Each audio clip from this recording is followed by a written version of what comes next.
तो हेलो दोस्तों, आज मैं आपके लिए लेके आया हूँ एक ऐसे किलर की कहानी जो पैसों के लिए दूसरों की जानें लेता है। पर एक दिन एक गलतफहमी के चलते वो दूसरे किलर्स को अपना ही कॉन्ट्रैक्ट देकर फंस जाता है। अब वो गलतफहमी क्या है वो तो आपको वीडियो में आगे ही पता चलेगा, लेकिन एक्सप्लेनेशन शुरू करने से पहले आप लोगों से मेरी एक अपील है कि वीडियो को ज्यादा से ज्यादा लाइक करो और शेयर करो। इसके साथ साथ चैनल को सब्सक्राइब करना बिल्कुल मत भूलना, और हाँ, कमेंट करके जरूर बताना कि वीडियो आपको कैसा लगा। तो अब जल्दी से चलिए शुरू करते हैं इस मूवी की एक्सप्लेनेशन को। तो कहानी शुरू होती है एक ओपेरा शो से, जहां हम जोसेफ को देखते हैं जो कि एक प्रोफेशनल असासिन है, और इस जगह वो अपना काम खत्म करने आया है, जो कि वो बड़ी ही खामोशी से कर लेता है। लेकिन तभी उस आदमी के गार्ड्स को खबर लग जाती है और उस ओपेरा शो के बीच में गोलीबारी शुरू हो जाती है, जिसके चलते वहां पर भगदड़ मच जाती है, जिसमें वहां पर डांस करते हुए सभी डांसर्स भी भागने लगते हैं। लेकिन अचानक उसमें से एक फीमेल डांसर गिर जाती है, जिसके चलते उस डांसर के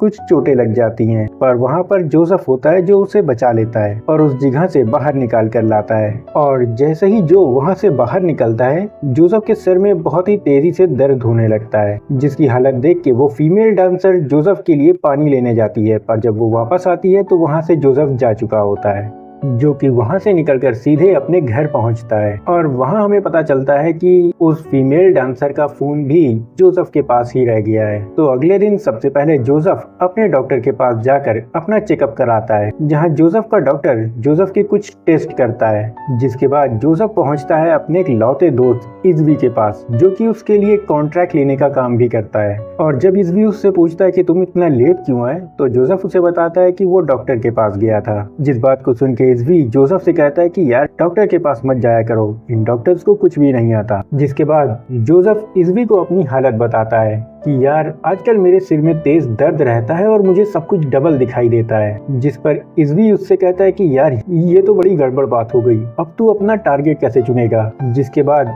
इज़वी जोसेफ से कहता है कि यार तुझे दवा की नहीं बल्कि आराम की जरूरत है, एक काम कर, कुछ दिनों की छुट्टी ले ले, कुछ अच्छी लड़कियों से मिल। जिस पर जोसेफ हंसकर वहां से चला जाता है। और उसके बाद जोसेफ उसी फीमेल डांसर के पास जाता है जिसका फोन उसकी जेब में रह गया था, जहां वो फीमेल डांसर को उसका फोन वापस करता है। और जोसेफ की अच्छाई देखकर वो लड़की उसे डिनर के लिए इनवाइट करती है और एक कागज पे अपना नाम और नंबर लिख के देती है, जहां जोसेफ के साथ साथ हम ऑडियंस को भी पता चलता है इस लड़की का नाम, जो कि होता है मेजी। जिसके बाद जोसेफ वहां से निकल जाता है और सख्त लौंडा बनने के चक्कर में वो मेजी का नंबर कचरे के डिब्बे में डाल देता है। पर उसकी ये सख्ती ज्यादा देर तक की नहीं चलती, क्योंकि कुछ ही देर बाद वो वापस आता है और मेजी का नंबर उस डब्बे से वापस निकालता है। जिसके बाद जोसेफ मेजी को डिनर के लिए मैसेज करने के तय करता है। लेकिन देखने वाली बात यहाँ पे ये होती है कि अपना काम एक बार में खत्म करने वाला जोसेफ यहाँ पे मेजी को एक मैसेज करने के लिए उससे 10 बार टाइप कर रहा था और बार बार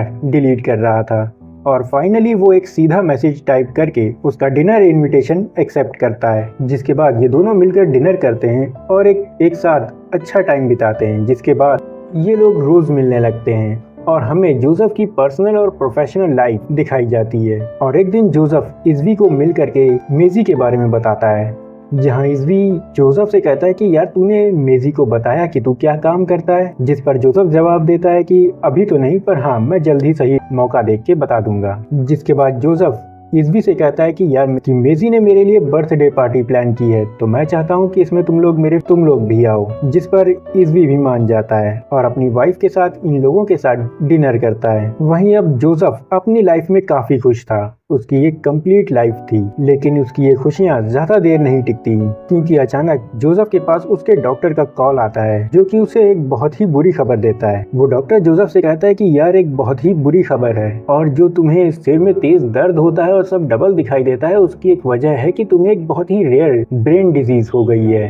जो कि एक न्यूरोलॉजिकल डिसऑर्डर होता है, जिसमें सिर दर्द होता है, ब्लाइंडनेस हो जाती है और कभी कभी बॉडी पैरालाइज्ड भी हो जाती है। और ये सारी बातें सुनने के बाद जोसेफ बुरी तरह से टूट जाता है। जिसके बाद वो अपने घर जाकर इस बीमारी के बारे में इंटरनेट पर सर्च करता है, जिसके बाद उसे और भी ज्यादा टेंशन हो जाती है। जिसके बाद जोसेफ अपने घर से सारे हथियार निकाल करके उसे समंदर में फेंक देता है और अपने सारे पैसे जमा करके इज़वी के पास चला जाता है और इज़वी को उसे ही मारने का कॉन्ट्रैक्ट देता है। जिस पर जब इज़वी उससे इसकी वजह पूछता है तो वो सारी बातें बताता है। खैर इज़वी तो उसका कॉन्ट्रैक्ट लेने से मना कर देता है, पर जाने से पहले जोसेफ इज़वी से कहता है कि उसके पास जो भी पैसा पड़ा है वो मेजी को टिका दे। और यहाँ से निकलकर जोसेफ सीधे एंटोनेट के पास जाता है, जिससे कि जोसेफ का 36 का आंकड़ा है, क्योंकि इसके पिता को जोसेफ ने मार दिया था। और एंटोनेट खुशी खुशी उसके कॉन्ट्रैक्ट को ले लेती है। यहाँ जोसेफ उसे 12 बजे रात तक का टाइम मांगता है, जिसके बाद वो मेजी से मिलता है, पर उसे सब बताने की जगह वो उससे ब्रेकअप कर लेता है और खुद अपने घर में अकेले बैठ के मौत का इंतजार करने लगता है।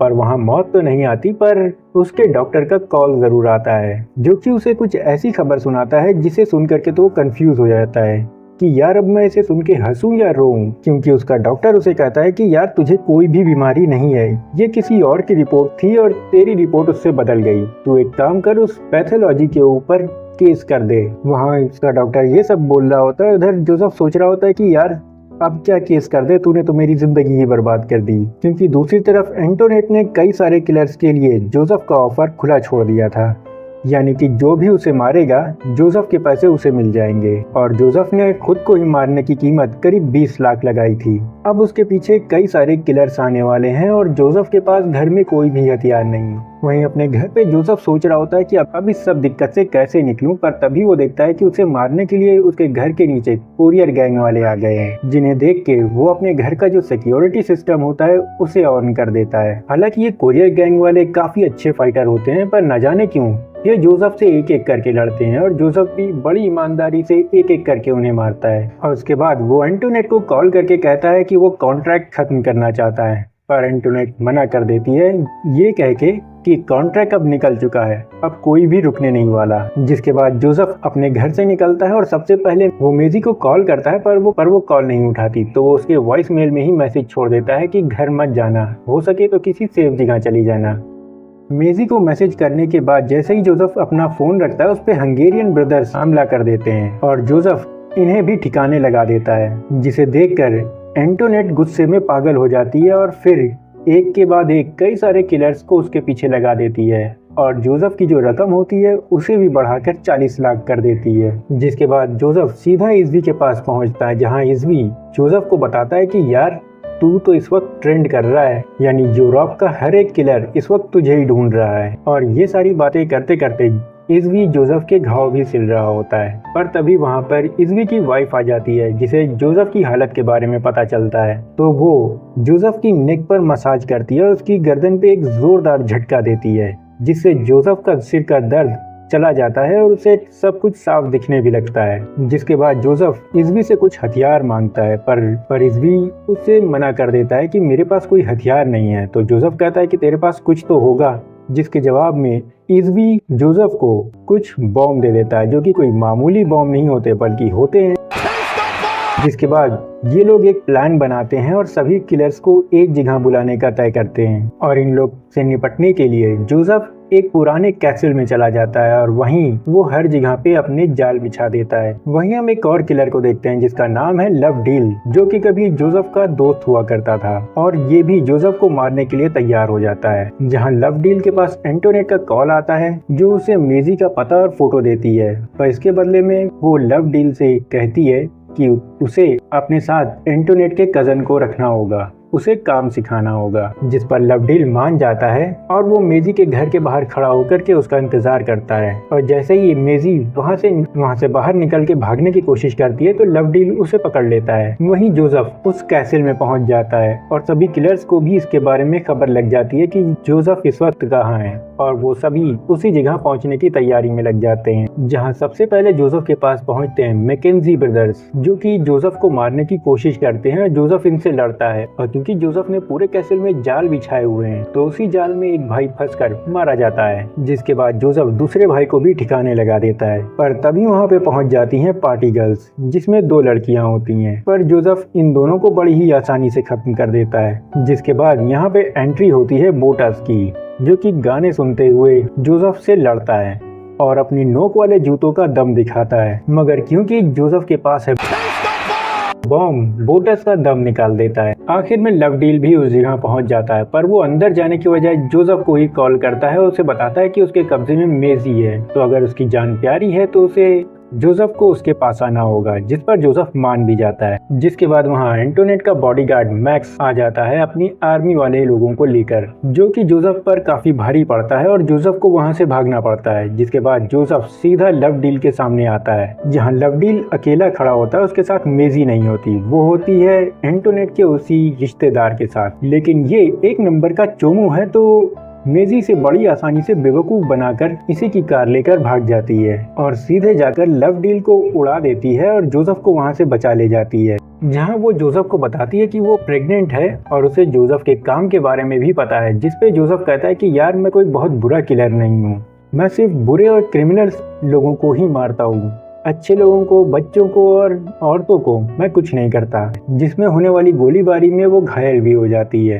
जिसके बाद ये भागकर एक चर्च में चले जाते हैं, जहाँ जोसेफ मेजी से शादी करने का तय करता है। लेकिन उस चर्च का फादर इनकी शादी करने से पहले जोसेफ से कन्फेशन करने को कहता है, और जब जोसेफ फादर के सामने कन्फेशन करने के लिए बैठता है तो फादर भी हैरान हो जाता है कि यार इस आदमी ने इतने सारे कांड किए हैं। फिलहाल वो शादी के लिए राजी हो जाता है, पर जोसेफ से एक प्रॉमिस लेता है कि अब वो किसी की जान नहीं लेगा, जिस पर जोसेफ भी मान जाता है। पर तभी वहाँ पर मैक्स पहुँच जाता है, एंटोनेट का बॉडीगार्ड, और वहाँ पे वो गोली चला देता है, जिससे कि गोली सीधा फादर के कंधे पे लग जाती है। और वो फादर भी वहाँ पे कहता है कि यार मैं तो कन्फेशन करा के शादी करा रहा था, गोली लग गई। और आखिरकार ये सारे लोग एक ही चर्च के अंदर इकट्ठा होते हैं और यही इनकी आखिरी लड़ाई होती है, जिसमें जोसेफ सभी आर्मी वालों को ठिकाने लगा देता है, जिसमें उसकी मदद लवडील भी करता है। लेकिन तभी एक ग्रेनेड फटता है और लवडील बड़े से लोहे के रॉड के नीचे फंस जाता है, और तभी मैक्स और जोसेफ एक दूसरे के आमने सामने आ जाते हैं और एक दूसरे पे गन तान देते हैं।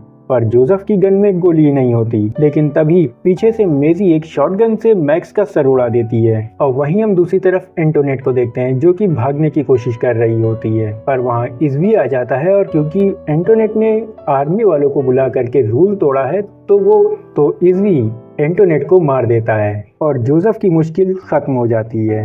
और इन सब लड़ाइयों के बाद आखिरकार जोसेफ और मेजी शादी कर लेते हैं, और इनकी लड़ाई के बीच उस चर्च में जो कुछ भी नुकसान हुआ था उस नुकसान को जोसेफ भर देता है, और वो अपना ये काम भी छोड़ देता है। और बस इसी हैप्पी एंडिंग के साथ ये मूवी यहीं खत्म हो जाती है। वीडियो पसंद आया हो तो लाइक करना, चैनल पे नए हो तो सब्सक्राइब किए बिना बिल्कुल मत जाना। अगर आपको हॉलीवुड और बॉलीवुड की अच्छी मूवीज की एक्सप्लेनेशन चाहिए तो मेरा चैनल सब्सक्राइब जरूर करना। तो अब मैं सुफियान इजाजत चाहता हूँ। Good luck.